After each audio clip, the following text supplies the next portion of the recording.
એક તરફ આકરી ગરમી પડી રહી છે, પ્રચંડ ગરમીનો લોકો સામનો કરી રહ્યા છે। આ બધા વચ્ચે રાજ્યમાં ભર ઉનાળે ગાજવીજ સાથે વરસાદની આગાહી કરવામાં આવી છે। હવામાન નિષ્ણાંત અંબાલાલ પટેલે આગાહી કરી છે। રાજ્યમાં પ્રી મોન્સૂન એક્ટિવિટીને લઈને વરસાદની આગાહી 30 એપ્રિલથી 11 મે સુધી ગાજવીજ સાથે વરસાદ વરસી શકે છે।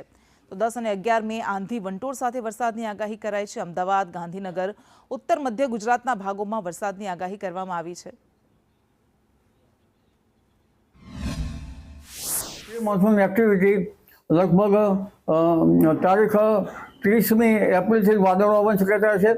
ક્યારેક તો હમણાં વાદળો આવવાની શક્યતા રહેશે, પરંતુ મે માસની લગભગ 10-11 તારીખ સુધીમાં રાજ્યના મોટા ભાગના ભાગોમાં ભારે ગાજવીજ, આંધી અને વંટોળ સાથે કમોસમી પ્રી મોન્સૂન એક્ટિવિટીનો વરસાદ થવાની શક્યતા રહેશે અને આ વરસાદમાં ભારે પવન ફૂંકાશે, જેના લીધે બાગાયતી પાકોની હરકત આવી શકે।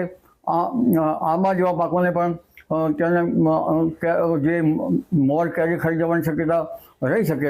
ખાસ કરીને ઉત્તર ગુજરાત, મધ્ય ગુજરાતના ભાગોમાં હવામાનમાં પલટો આપતા ગુજરાતના મહદ ભાગોમાં તારીખ લગભગ 30 એપ્રિલ પછી હવામાનનો પલટો આવશે અને 30 મેથી 11 મે વચ્ચે ભારે આંધી, વંટોળ અને ગાજવીજ સાથે રાજ્યના ઘણા ભાગોમાં પ્રી મોન્સૂન એક્ટિવિટીનો વરસાદ થવાની શક્યતા રહેશે।